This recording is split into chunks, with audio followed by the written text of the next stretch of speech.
السلام علیکم جعفر صاحب، ایک دفعہ پھر شکریہ آپ کے ساتھ دوبارہ بیٹھنے کا موقع ملا۔ کل جو ہم نے ریکارڈنگ کی تھی وہ بہت ہی مختصر ہم نے ریکارڈ کر کے ہم بند کر دیا تھا کیونکہ آپ کی مصروفیت تھی۔ تو ابھی ہم دوبارہ بیٹھے ہیں، آج کا پھر آپ نے ٹائم دیا، تھینک یو ویری مچ۔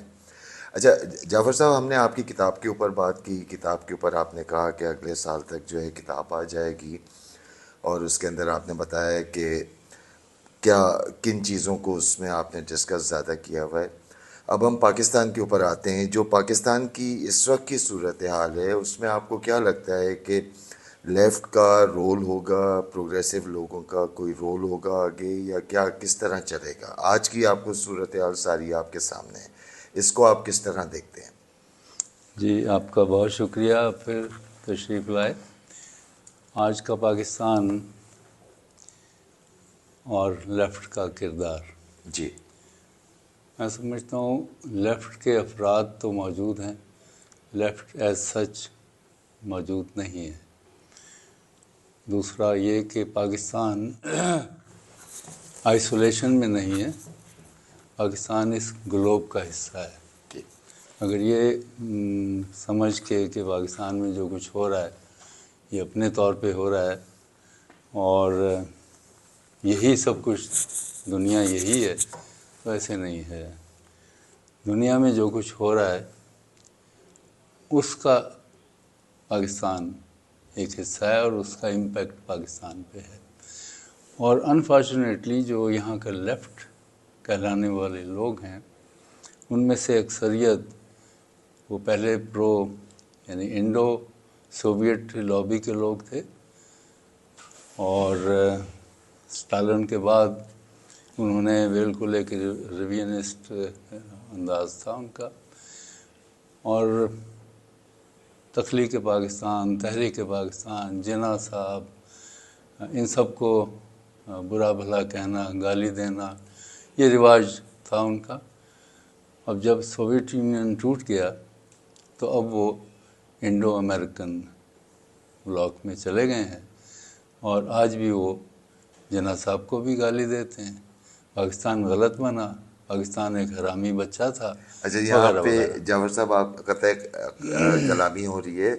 یہ جو آپ نے حرامی بچہ کہا، یہ سنا ہے، ہم نے اپنے کانوں سے بھی سنا ہے، اور طفیل صاحب کا اس کے اوپر بالکل واضح موقف ہوتا تھا کہ اگر یہ الیسٹ چائلڈ بھی ہے تو اس بچے کو تو گلا گھونٹ کے نہیں مار دیں گے نا، اب تو یہی بچہ ہے ہمارا، جی، یہی بچہ ہے۔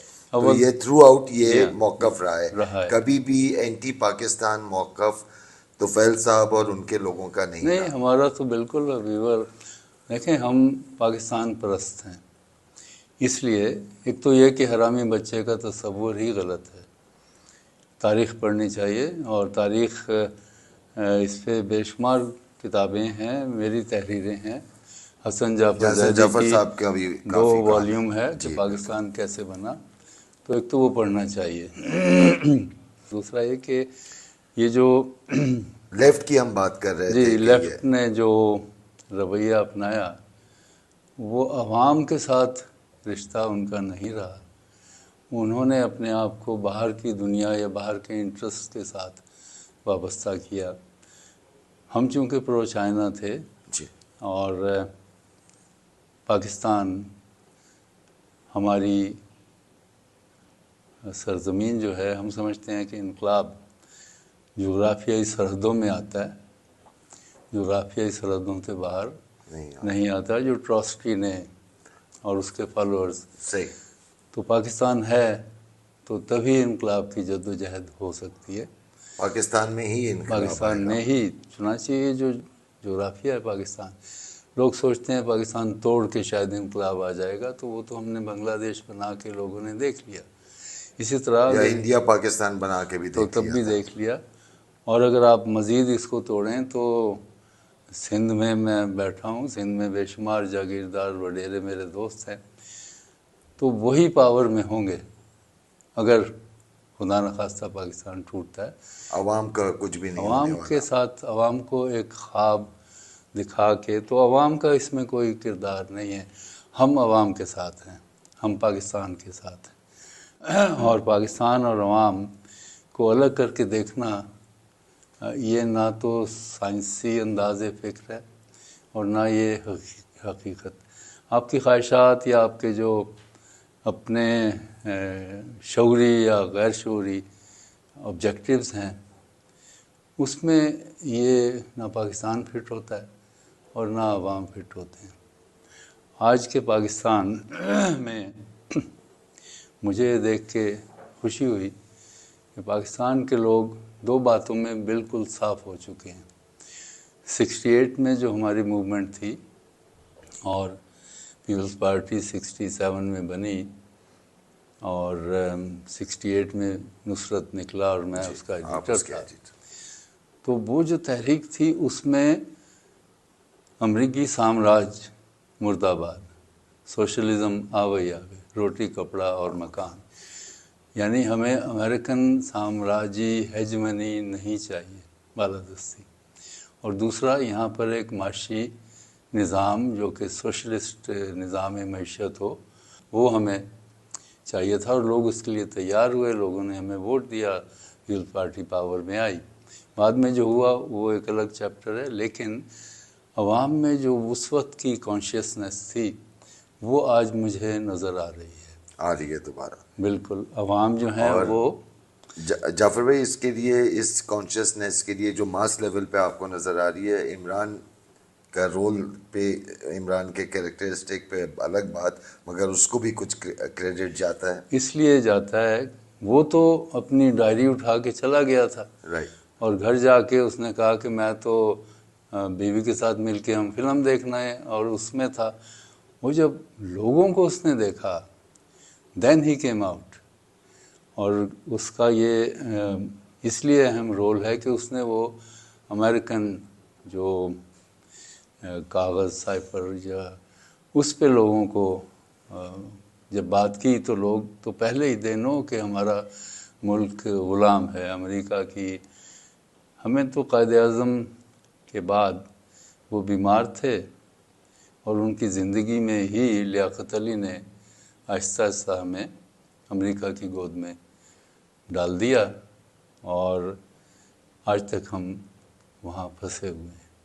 اس کے ساتھ ہی جنرل ایوب جنوری 1951 میں اس کو کمانڈر ان چیف بنا دیا. اور جنرل ایوب کے ڈیلس برادرز سے تعلقات تھے. ایک بھائی سیکرٹری آف اسٹیٹ تھا، ایک CIA کا ڈائریکٹر تھا. اور یہ وہ دونوں بھائی ہیں جنہوں نے دنیا میں جنگیں مسلط کی، ویتنام کی جنگ ہو یا کیوبا کا معاملہ ہو. مطلب پوری دنیا کا 1945 کی وار کے بعد سارا جو دنیا کا کلونیل سسٹم جب ٹوٹا یا لوگوں نے آزادی کی جدوجہد شروع کی تو برطانوی سامراج کی جگہ امریکہ نے لے لی. امریکی سامراج دنیا پہ مسلط ہوا اور اس نے پھر دو چیزیں دنیا میں حالانکہ جنگ سٹالن نے جیتی تھی اور یہ جو ہے آپ کا روزویلٹ سے لے کے چرچل سب اس کی تعریفیں کرتے تھکتے نہیں تھے. لیکن اچانک جب انہیں لگا کہ سوشلزم کا سیلاب جو ہے یہ اس کے بعد جتنے بھی الیکشنز ہوئے یورپ میں وہاں اکثر ممالک میں ایون اٹلی جہاں سے فاشزم کا گڑھ تھا وہاں تک لیفٹ کی پارٹیاں جیتی.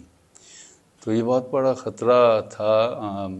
چرچل اور روزویلٹ انہوں نے آئرن کرٹن کھڑا کیا، دنیا کو دو دنیاؤں میں تقسیم کر دیا اور کولڈ وار شروع ہو گئی.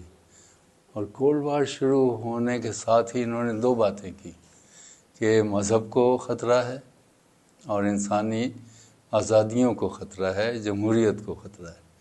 اور اس طرح سے لوگ پروپیگنڈا اور یہ سارا کچھ شروع ہوا بڑے بھرپور انداز میں. تو لیاقت علی چونکہ پاکستان تو بالکل بارڈر پہ، تو انہیں یہ خطرہ تھا کہ یہ پھیل کے اگر یہاں آیا اور انڈیا میں بھی اس کا اثر ہوا تو یہ سارا اتنا بڑا خطہ ہمارے ہاتھ سے نکل جائے گا. چنانچہ لیاقت علی حالانکہ